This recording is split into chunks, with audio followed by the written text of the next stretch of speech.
a Happy Cloud audio tool.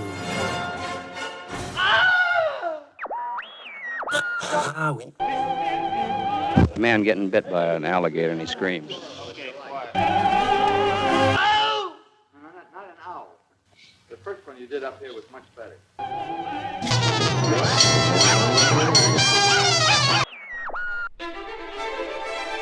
It's that time again for the Further Adventures of Rune, Return of the Miggins, brought to you by Happy Cloud Media and Chrome Toothpaste.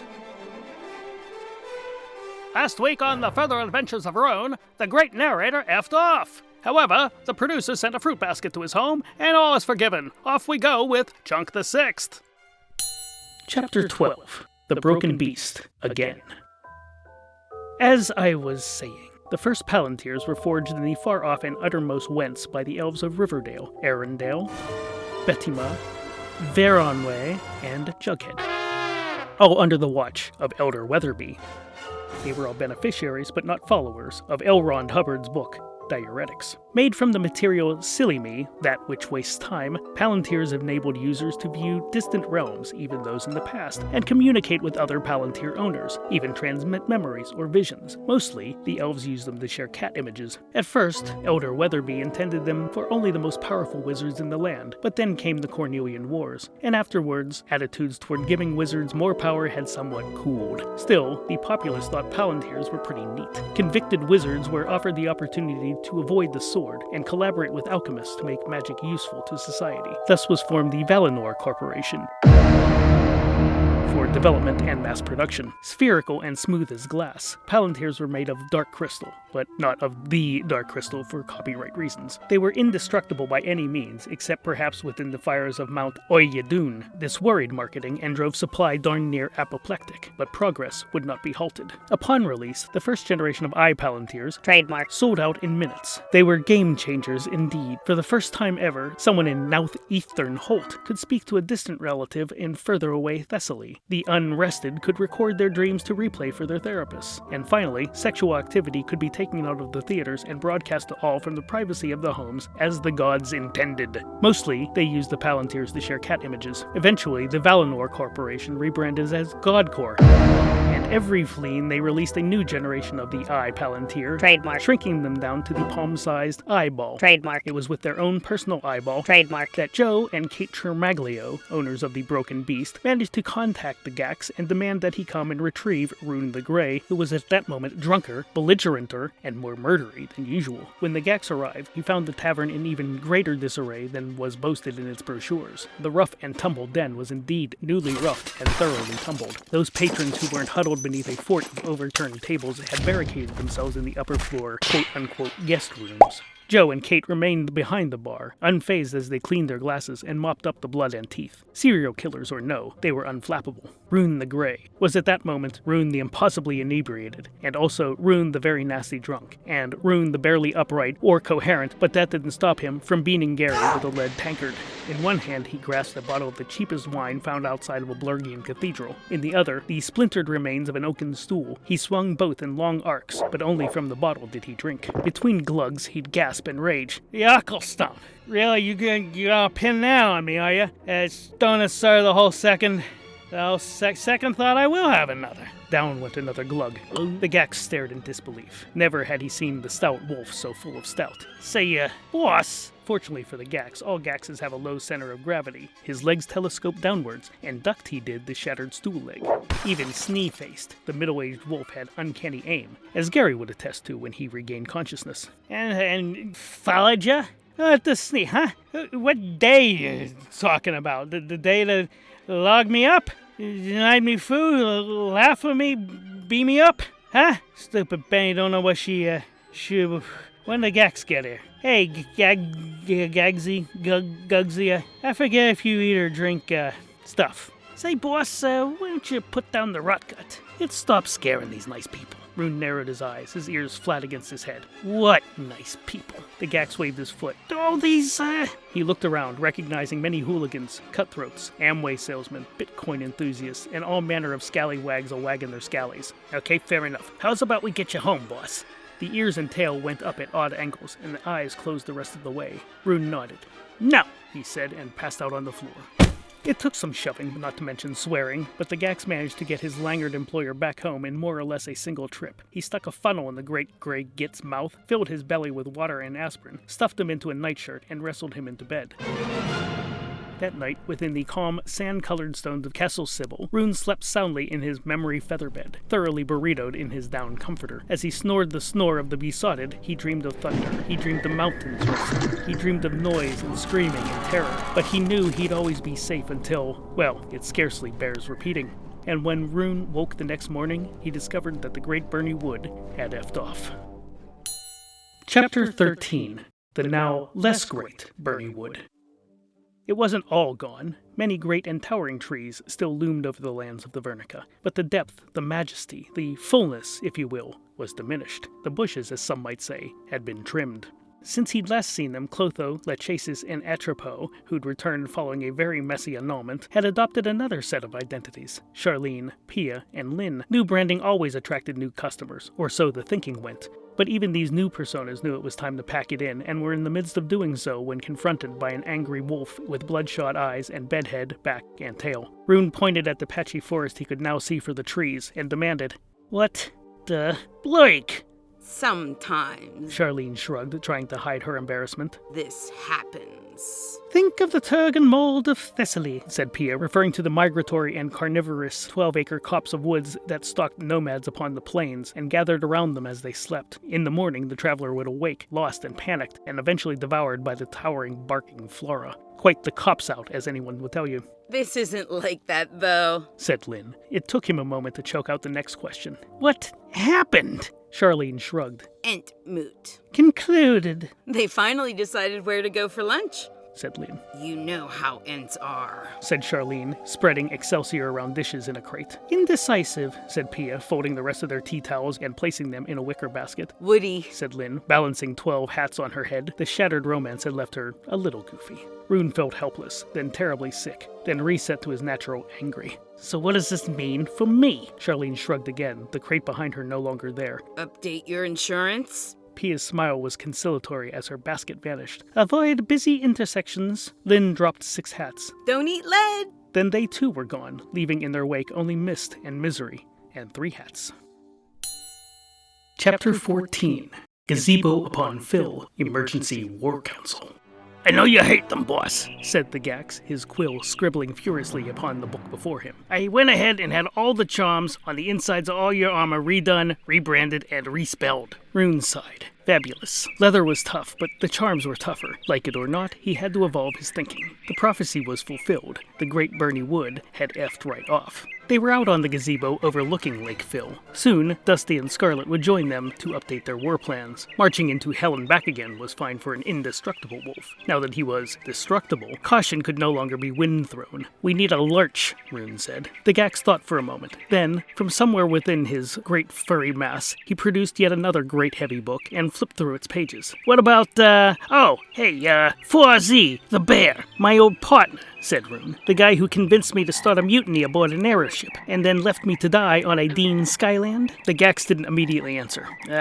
Some other guy, maybe?" Rune shook his head. "Father owns a shoe store in Krill now, doing pretty well from what I understand. Has 3 kids and does stand-up on Thursdays." The Gax nodded and flipped a page. "Oh, how about Thorson Yeti Skull?" In spite of himself, Rune gave a little laugh. Thorson Yeti Skull was a berserker from the northernmost edge of the Harrison Fjord. 7 feet tall, half again as broad, half as long in beard, Thorson Yeti Skull had killed 60 men by the time he was old enough to start never shaving. If there was skin, there was hair. Upon his head he wore a helmet carved from the material for which he was named, and the creature's skin made his coat and kilt, with enough left over for codpiece and tobacco sack. Prior to the First Cornelian War, Thorson Yeti Skull had killed 1,100 men and women and animorphs in battle, 500 more in contest, 300 in gladiatorial combat, and 162 in line at the deli. Of those he defeated, Thorson Yeti Skull had eaten every single one, having developed a taste for it as a young lad at a very sketchy summer camp. Any idea how to reach him?" Rune asked. "His grandmother still lives in Flameswallow," said the Gax. "Send an owl or whatever we use for messaging around here. I can't imagine Thorson uses the Doom Marbles, which is what Rune called Palantirs, specifically the eyeballs. Trademark. Because, of course he would. Quick aside. Back at Charlatan's tent. Dusty first encountered Rune on the western continent of Thessaly, and their adventures had brought them back to Gilbert just as the First War had begun. During their partnership, Rune revealed very little of his past to the dashing dog of the skies, as Dusty was desperate to be called. Burglary, thievery, piracy, robbery, indecency, multiple counts of lechery, a short bout of leprosy, who among us can say otherwise, but few personal details. Red Scarlett also met Rune in Thessaly, long before Dusty had entered the picture. They'd found themselves in the same treacherous castle, seeking the same fabled Ruby Goldberg. Over the fleens, their paths crossed again, particularly when both found employment with the Obscurance Guild. During the First Cornelian War, there was a long campaign. The two of them were often alone, in cramped quarters, huddling against the cold and the dark. But even then, she found Rune to be quite tight-lipped about his past. She knew of his ill-fated romance with Circe Circe, Empress of the Underworld, but largely because she and Circe had been college roommates and both members of the alt-girl rock band, the Mary Sues, and still got together regularly for coffee. The pair could have braved High Dudgeon and sought an audience with Benny and the other Gesserets, but the paperwork alone would have wasted half the day. Perhaps they could have visited the Obscurance front and interrogate Mr. O, who'd known Rune since he was a pup. But the drawback to talking to Mr. O was, of course,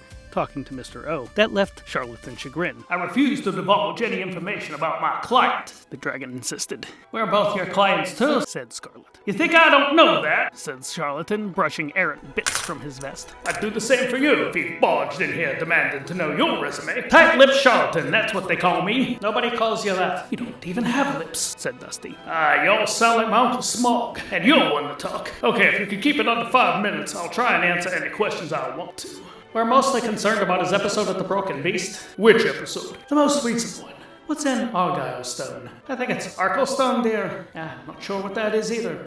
Okay, I can answer this one. When Rune was just a young ruffian, he came under the employ of Ming Mumble of the Several Noses. The wizard? No, the fry cook. Of course the wizard. And this Ming Mumble sent him off to the temple of, this is unpronounceable. No word should have that many L's in a row. Anyway, apparently Rune retrieved this Aquastone thing from Ming Mumble. Cut to a couple fleens later, it's the Second Cornelian War, and it's rumored that in addition to sacrificing the mad former king, Cygnus used the Aquastone to awaken the Well of Aztanath, also known as the Well of Aragonian. St. Crispin's glove. That's a lot of made-up words. All words are made up. And all that did what? Well, according to both prophecy and speculation, the Well of Aztanath, also known as the Well of Aragonian, that. And by doing so, the well was meant to reveal the true nature of anyone who stared into its depths. Once it was awakened by a human sacrificing this Arkle thing, correct. So the Cygnus kid wasn't wearing a Sectare's helmet the whole time? No, ma'am. I saw him up close many times. Those creepy things were his actual eyes. That kid did not have a good essence. Wait a minute. You were at the Sansum Tower. Kid basically had me conscripted. I was part of the Regal Legal Council for almost 2 fleens. 2 fleens? What were you doing for the rest of the war? Fleeing. Hiding. Mostly in Crit, where he couldn't get me. So that means Rune is holding himself responsible for the Child Prince's transformation because he was the one who retrieved this Arkle stone for an unconnected wizard back when he was just a pup himself. Possibly unconnected. Ming Mumble hasn't been seen since long before the First War, if any of that is true, and I think it is. Rune, the poor blurger, said Dusty, and the others agreed. So, what the hell is a Cuisinart hat rack? A return to Chapter 14. Gygax the Game Master? Offered the Gax, moving further down the list of potential lurches. Say, I think he's a cousin of mine. Too unpredictable, said Rune. Ask him a question, he turns his back, God knows what he's doing with his hands, and suddenly you're attacked by giant monkeys, or goblins, or cubes of jello. What else you got? Oz the Slinger? He's been weird ever since he got that prosthetic head. There's a vid on Palantir Flicks where he's playing Squamish for charity and his head falls right off. It's hysterical. One of the Gax's legs vanished into his body of hair and emerged with an eyeball. Trademark. Hang on, let me see if I can pull it up. Seen it, said Rune. They should run it to Yakety Sex. The Billy Mountain Show theme? Hilarious, boss. Who else you got? Thorson Yeti Skull? You mentioned him already. Kulin? You know very well we were at his sickbed. You knelt and said a prayer. Was that when the ghosts were rattling at the door and some devil was in the chair? No, the other time. Gotcha. The Gax returned to his book, reading names to himself and muttering, Oh, here we go. Angus McForman. Rune looked up and stared at the Gax. Angus McForman. Yeah. Who also goes by Angus McMad, the Mad Bastard of Madness. Yeah. Also known as, oh my god, here he comes. That Angus McForman? Yeah, that's the chap. Put him down as a maybe. Shoving the various piles of charts and maps and battle effluvia aside, Rune let out a heavy sigh and laid his head on the table. This is pitiful. Been warring and looting and campaigning my entire life. Never once did I worry about death, including the time I actually died. Gax, I don't know who I am anymore. Look, boss, you gotta give yourself a break. You know how you get right before a quest. This time Friday, you'll be back to your old self. This time Friday, I'll be with the rest of you clomping through multiple layers of hell on my way to see an old girlfriend who dumped me. He picked out a scorched mark on a bit of parchment. Look, Gax, I appreciate your enthusiasm and encouragement, but this is, what, my 80th campaign or something? I've outrun the hero's journey. Well, said the Gax, trying to remain encouraging, maybe this is more like Freitag's Pyramid, which ends with...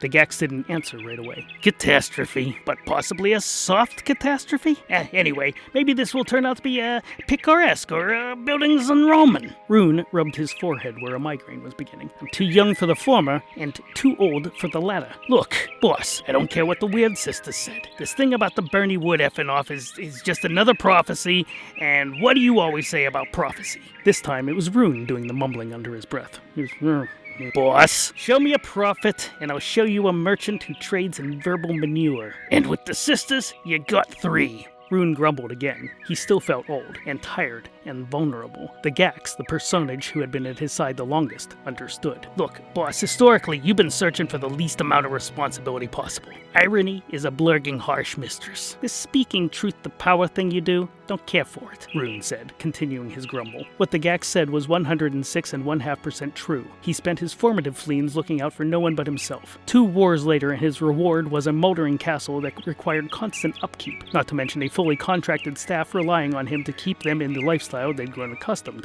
namely, fed and clothed and indoors. His frustration knew no bounds. What the blurg am I doing leading yet another army into a dubious battle? Best you can, boss, said the Gax. The best you can. Then things got even worse. Good evening, Chief, Rune groaned. Dusty's unconditional friendship and unmurderable good cheer were the fingernails down the blackboard of Rune's patience. The dog of Daring Do came down the path towards Gazebo on Phil, holding hands with his wife, the mystifying warrior woman from Tu Obscura, her long flame hair tied back with a Hello Kitty scrunchie. Behind them strolled Father Dawn and waddled Brother Theodore. The gray wolf's migraine was now chewing through his skull. Say, Chief of my heart, as we were passing Castle Sybil, the strangest thing happened. Rune waited. He looked at Scarlett, who shrugged and smirked, which did nothing to fill the pause. What? What happened? Your castle threw a person at us. Rune sighed his deepest sigh of the day. Which person? Bloke in overalls who screamed all the way down, then stopped suddenly? Rune cocked an eyebrow at the Gax. Probably the chiseler, said the Gax. Oh, well, if he was a crook, who cares? No, boss, he was up on the parapets. Chiseling my parapets. Just the one. The other is missing, so I'm down with just one pet. Just like when the arms broke off your armoire, said the Gax. Suddenly it was just a war. Rune shook his head. Did the chiseler survive? He was still moving about when we called for an ambulance. Well, Blurgo landed right on his chisel, said Scarlett. I'll have Greaves send a ham to his family. It's because that was really Greaves' responsibility. Rune pressed his palm to his forehead, hoping to shove the migraine back where it came from. Tossing a chiseler, he snarled. She almost never does things like that when I'm there. Staff must be terrified. Nah, she never hurts the staff, said the Gax. Just the hired help. Strangers, salesmen, random passers-by. What about the tourists? She doesn't always hurt them, but she likes to pretend she's haunted. Slams doors, makes the walls bleed, that kind of thing. That doesn't bother the actual ghosts? They ain't complained yet. Have her doctor increase her medication. Now it was Scarlett's turn to frown. How do you medicate a castle? We've been trying different ways. Mashing the pills into a mortar, dumping tinctures into her gutters. Still figuring it out. It's a process. Now I have the castle's happiness to worry about, Rune muttered. He slapped his paws down on the table and instantly regretted it. Okay, you sneeblurgers, he said to the priests who'd been waiting patiently for their next lines. Tomorrow, I want to inspect however many troops you've managed to assemble. Then on Friday, we send them on ahead to Asdanath, and then the 5 of us, we head on to hell. Sounds like a good plan, said Father Dawn. Knew you were the right guy for the job. Good for us. He relit his cigar and puffed a little halo of smoke at the heroes. Let's all go out and celebrate tonight. How's about some tickets to a play at the Woody Hall Theater, courtesy of the Still Reforming Church of B&S? If Father Dawn noticed the anxious signaling from the others, Dusty and the Gax waving no, and Scarlett dragging her finger across her throat in the international signal of shut up, he didn't let on, nor did Brother Theodore, who croaked, Edward Lionheart is starring at the Winter Kills Tale. By that the guy, what's his nose, Billy Shakespeare. Father Dawn grinned at the group, only scowls in return. What? Get off my property, said Rune.